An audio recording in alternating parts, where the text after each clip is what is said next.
Okay, Uncle Vinny on location with the co-founder of Studio IDFK, Miss Sin. Hello, how's it going? This is a place where you discover an alternate reality of stuff.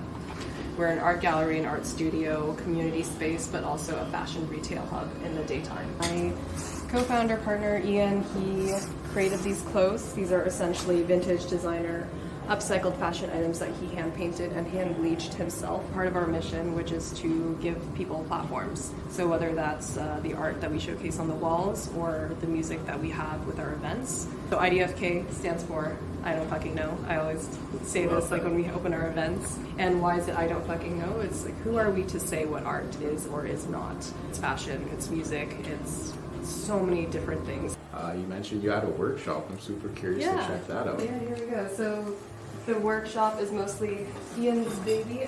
And this is Ian, another co-founder. How are you, sir? Good. Do you have any events you'd like to promote coming up? February 9th and 10th. Okay. It's called Dream Concerts. So it's a combination of ambient music and immersive video. And instead of coming in and sitting down at a table, you lie down on a bed. I appreciate you guys. Thank you so much for having us. Versatile Vigilante Studio IDFK. We're out here, composed by Kyle in the back, of course. Let's get it, man. Okay. Versatile Vigilante, young Vince, Uncle Vinny. We are on location with the co-founder of Studio IDFK, Sin. Thank you for having me. Thank you for having me, man. I love the space. I've been here before, like we said. You have a very, very unique spot in the city of Toronto. Very happy for you, and thank you for having me. Yeah, it's my pleasure. Thank you for being a recurring person in Fuck this yeah, space. man. Part of the Studio IDFK yeah, one universe. of the regulars. Yes, I love So that. good. I love that. I want to kind of start from the beginning with Studio IDFK. I have a feeling I know what it stands for. Let's hear kind of the origin story of how you came up with the name, and maybe we can go from there. So, I mean, I can't take credit for that. Okay. So that was Ian's thing. So IDFK stands for I don't fucking know. So it is also like he was playing with his initials. So the origin story of Studio IDFK is he got the space last year in November. He found it on Kijiji. No way. And he wanted to open up, like start a lifestyle brand for that fashion. So we did a little tour earlier. You saw the paint splattered clothes and the hand painted stuff. But he wanted to open up a spot where people can come in and discover creations from local artists. And we met totally serendipitously last year when I first did my first like solo exhibit of my art. Okay. And he was just picking up a friend, and I was showing my stuff, and I was like, "Hey, I like your clothes. That's sick." And then we became friends ever since. And I had a dream to open up a community space, to open up a space where people can learn new art skills, where they can co-work at night. Maybe like there's a cafe component, like some beer, and they just like get stuff done while people are doing their writing. So just really a creative community space where people can connect, collaborate, and showcase each other's work. So we joined forces in the spring. Yeah. You guys have been open for over a year now, right? Just over a year. Congratulations, man. I love to see people have a dream, have something they want to do, and put themselves out there to do it. It's very, very exciting to me. Yeah, it is exciting. It's been a ride. It's been a total ride. Because I think like both of us came into this thing not knowing exactly what we were doing. Just kind of followed a gut feeling almost. Right. And like a calling. And this last year of being open has been a year of experimentation, for sure. Learning every day. Yeah. From like psychedelic parties to hosting a solo show for an 80-year-old who just discovered art to being an official Nuit Blanche site, actually. That was super, super exciting. Saying yes to things that may have been potentially opportunities, but then we're like, oh, okay, maybe that wasn't worth it. It was just a lot of learning. Yeah. And again, credit to you for doing that. A lot of people I feel like would think, oh man, I don't know how to do this, and never put themselves in that spot. So I commend you guys for both of you for doing that. Thank you. Very dope. I mean, that's how you learn. That's the only way, man. Yeah. That's the only way we learn. You mentioned though you were an artist before starting. I'd like to dig into that a little bit. What was your art journey? Yeah, sure. I loved painting when I was a kid. So I was not very good, but I had dreams of, fantastical worlds and all that stuff. But then eventually I went to art high school and worked on my art fundamentals a bit. And then, comes the big pivotal moment where you're supposed to decide what you want to do for the rest of your life. And I'm like, At like okay. 18 years old. Yeah, at 18 years old. Ridiculous. Like, okay, cool. So I just like looked at what I liked doing, and it was storytelling. I enjoyed like writing pieces about people. Okay. I had my fine arts thing going on with my painting. I was very much into film and photography, like just visual storytelling. And the most logical thing to do was like merge it all together. I'm like, okay, that's animation. So I did animation at Sheridan. It's a very well known and very grueling program.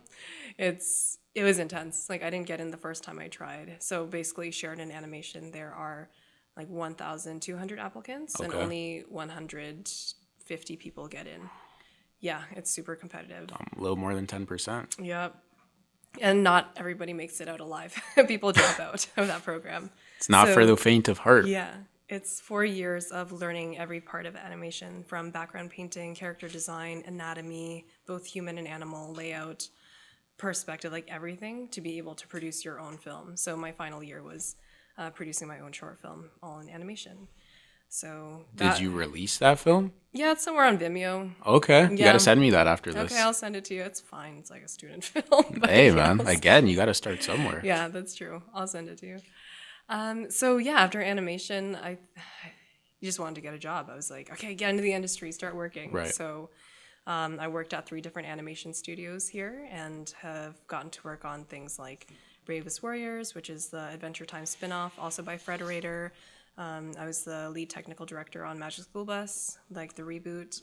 Worked on Blue's Clues, Daniel Tiger's Neighborhood. So I did the whole like transition from Toon Boom Harmony, Flash to Toon Boom Harmony. Sorry, Right. I'm like nerding out now. Oh, I love it, man. I remember watching Magic School Bus as a kid. Yeah. That's fucking awesome. So like I got to work on really cool things, and I was for a character builder at the time. So that was just like building the digital puppets in Right. 2D space. Okay. But then eventually I moved over to doing like production management and producing because I actually wanted to write my own TV show.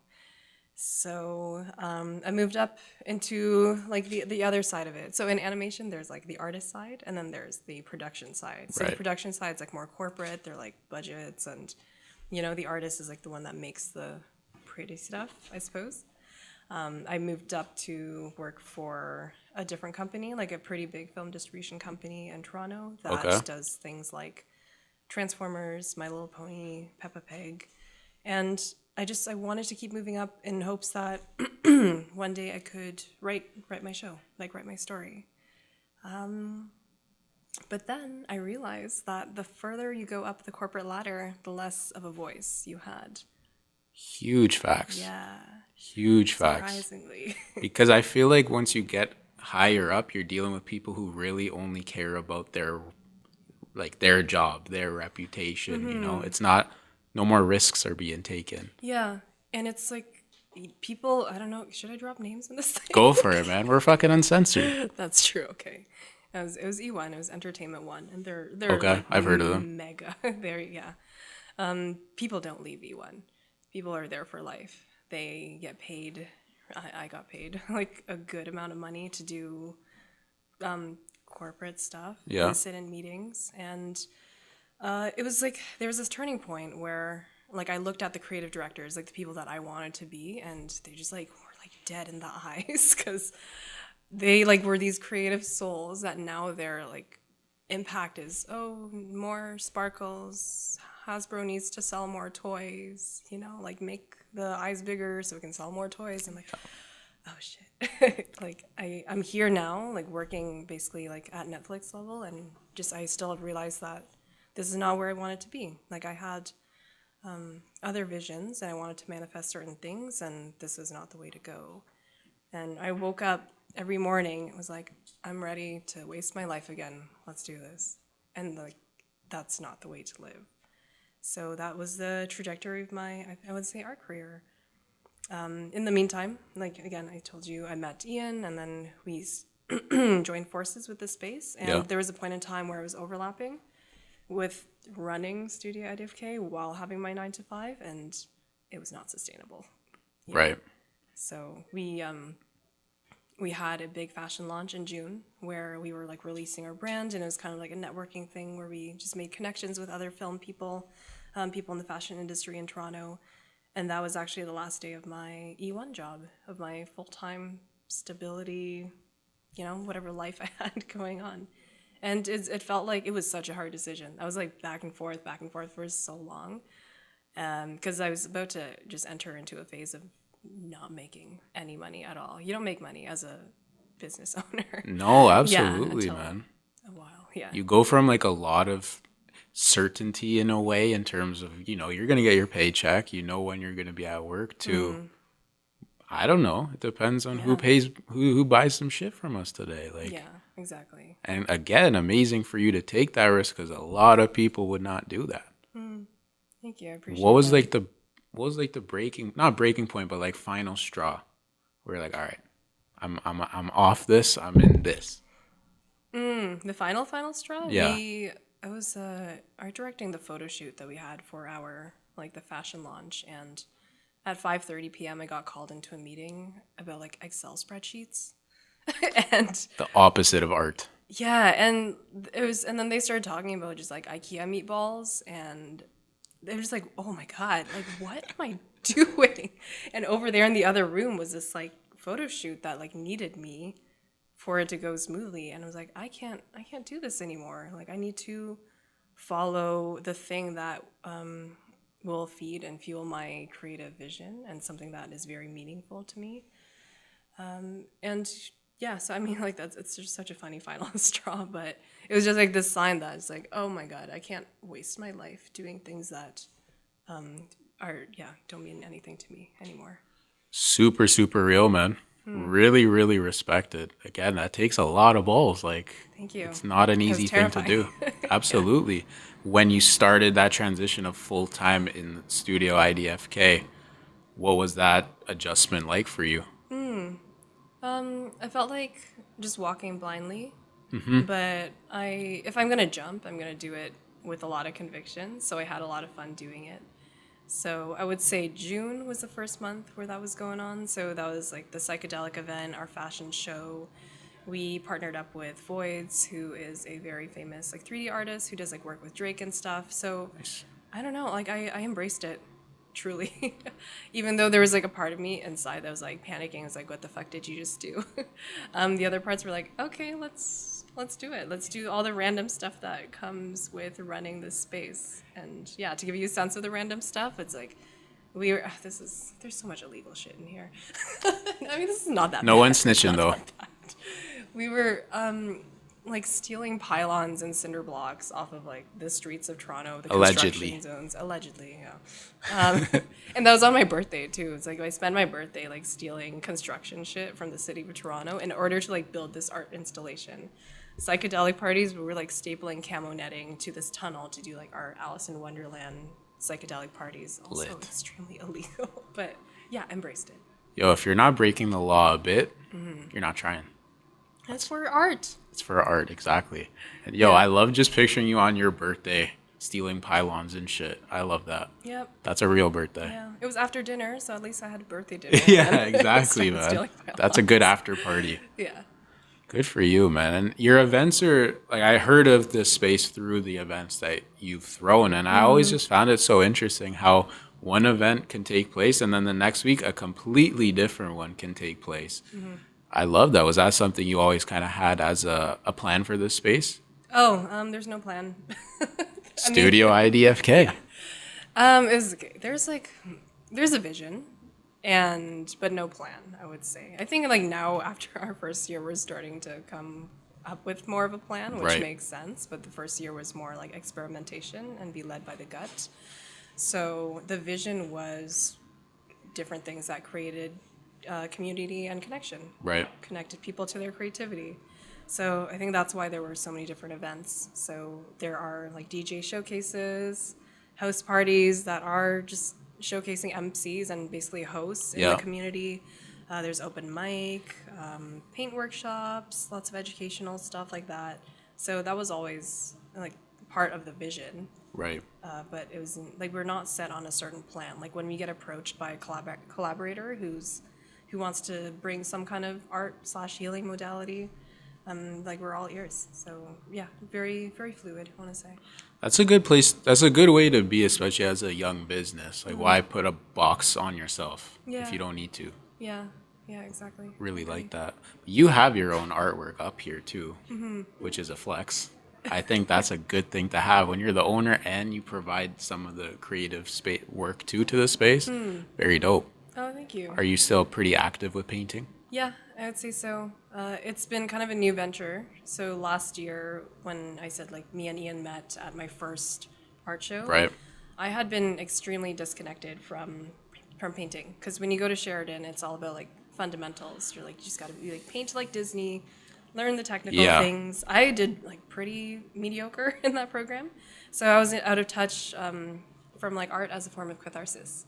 So last year, November, that's when I started having this sense that I'm like, I need to change something about my Right. life. Like I need to live in a more authentic way. So that is when I started painting for the first time. It's only been a year ago. No way. Yeah. That's amazing, man. I told you already, like you had the waves when I first saw your work. I love that. So I'm a fan of your work as Thank well. you so much. Hell yeah. It comes from the soul. Like I'm not an artist to sell my art. Like my art does sell when people see it, but it's literally just again, feel like art is such a beautiful, healing, sacred space for you to just like express and allow things to flow. And that's what I do for myself, and that's what I try to do with my programming too for others who attend. Yeah. It's noticeable too, man. You can tell when someone cares about what they do. And I see that with you and I see that with the studio and it you can tell. Because what you mentioned too, where it's like when you're in school or when you're in a corporate company, there's no room for like the emotional side, the art side. But that's what art really is. Yeah. You know, it's that getting shit out Yeah. onto a canvas, onto whatever it is. Catharsis, creative catharsis. Exactly. For sure. I love it, man. You have some events coming up. What's the next one that you're most excited about that you'd like to talk about? Yeah, so it is February 1st. It's a Thursday. It's called Embody Paint. Okay. So, I mean, even by the title, it's like the art of embodiment. Like, do you feel good in your own skin, in your own body? So I've been doing body painting at our last events. So the point of this one is like, it's a body painting and wellness workshop. So we opening up with some like movement and breath work, because people are coming in from the office and they're just like, True. they got their lives. So it's like, okay, let's reconnect into your body through breath and movement. Then after that, it's like an hour and a half of just a painting workshop. So they learn body painting techniques. It's all UV reactive stuff. I've been loving the neon paints these days. So we're all gonna be, there's gonna be like UV lights in here. People are gonna be all glowing, all like tribal, and just painting all on They'll each match other. the bathroom. Exactly. Each other and themselves while like moving a little bit. And then we end with some affirmations to kind of send people off back into their days. So this one is very dear to me because it's authentic. Again, Right. It's connecting people to their creativity and just play. Like life's not that serious. Go steal a few pylons or something. Yeah, steal a couple pylons on your birthday, man. You'll be all right. Make some art with it. Yes. And actually, when we were chatting, like planning this interview, you said something super real about the event you were just talking about, where in the winter time, you feel so disconnected. Like it's bad weather, it's dark, no one's really trying to be out. There's not a lot of places even to go because you can't really be outside. And that really hit me. I'm like, that is true. Like there is disconnect in a cold climate. Yeah. It's very true. So to have that in February, I think is a good option for people. Yeah. And actually, it's interesting that you said that. Like, I'm working on a new project, and it's called Electric Sunshine. It is a connection platform. So there are different phases of it. Some of them are a little secret because it's going to be pretty big. Okay. But essentially, it's to connect people to their creative vision. So whether that is a creative to a project that someone has, like someone who needs creatives to like be with their project, Right. or somebody that wants to learn a new skill to the facilitators that are teaching this new skill, It is just a platform that connects each other to each other and the creative resources that they're looking for. Right. So it's called Electric Sunshine because what does sunshine do? Sunshine gives you color, it gives you energy and play and openness. And my heart's in the tropics, and I'm like, not everybody has the privilege to travel. Even if it's, like a several $100 flight, it's like not everybody can do that in their lives. For sure. So what can I do to bring that back to Toronto? Like, I almost left the city. We were talking earlier. I'm like, there's no community here. It's so cold. Like the people and the weather. Sure. So Electric Sunshine is like synthesizing what sunshine does for us and like doing that through community programs and events. I'm very excited for that, and I like that you admitted that, you thought of leaving, because I think everyone does. But I really like that you're here, so let's make the most out of it, Yeah. Like, okay, we could just be bummy and things suck. Yeah. But if you're not doing anything to, like, change that or help, what's the point, So I like that you're trying something Thank you. to fight this weather that we have and these vibes that we have. Yeah, thanks. I appreciate that. I'm 100%. trying to, bring what I felt elsewhere back here. Like, if I'm going to continue living here, I want to feel good. If people are here and they're deprived of what I've found on my travels, Right. I want to bring it back to them. That's a good way to look at it.